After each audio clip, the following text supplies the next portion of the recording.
औरैया के मानस सभागार में जनपद प्रभारी मंत्री प्रतिभा शुक्ला ने प्रेस वार्ता कर 150 यूनिटी मार्च अभियान का शुभारंभ किया। उन्होंने कहा कि हमें एक भारत, अखंड भारत की भावना के साथ आगे बढ़ना है। सरदार वल्लभ भाई पटेल की 150वीं जयंती पर यह अभियान राष्ट्रीय एकता को समर्पित है।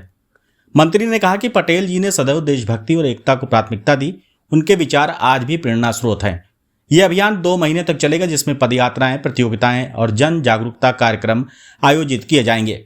अभियान का दूसरा चरण 31 अक्टूबर से 25 नवंबर तक चलेगा। वहीं 26 नवंबर को संविधान दिवस के अवसर पर सरदार पटेल की जन्मभूमि करमसद से स्टैच्यू ऑफ यूनिटी तक 152 किलोमीटर की ऐतिहासिक पदयात्रा निकाली जाएगी। मंत्री ने युवाओं से इस एकता अभियान में बढ़ चढ़ कर भाग लेने की वल्लभ भाई पटेल की 150वीं जयंती मनाई जा रही है धूमधाम से। वहीं अगर बात करें तो सरदार वल्लभ भाई पटेल अखंडता और एकता के लिए जाने जाते थे सबसे ज़्यादा। किस तरीके से आप देखते हैं, क्या उनके?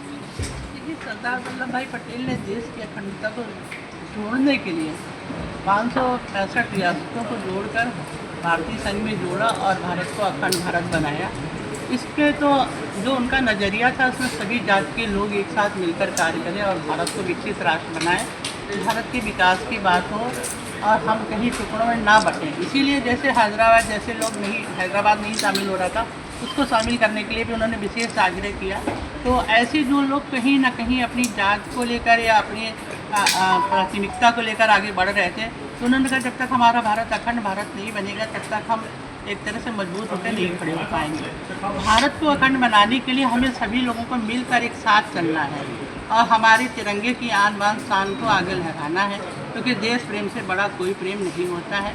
और सरदार वल्लभ भाई पटेल जी ने देश प्रेम की प्राथमिकता दी और यही कारण है रन फॉर यूनिटी, हम सभी लोग एक साथ मिलकर साथ चलने की जो बात है, उसमें कहीं ये भेदभाव नहीं आता कि आप नहीं चलेंगे और आप चलेंगे। हम सब जब मिलकर साथ चलेंगे तो देश विकास की बात भी रखी जाएगी। इसमें जात पात का कोई भेदभाव नहीं होगा। हम सब मिलकर साथ चलेंगे, देश विकास की बात करेंगे और हम सभी लोग भारत को अखंड भारत बनाएंगे। ये हमारे प्रधानमंत्री जी इस विचारधारा को, मुख्यमंत्री जी इस विचारधारा को आगे बढ़ाएंगे।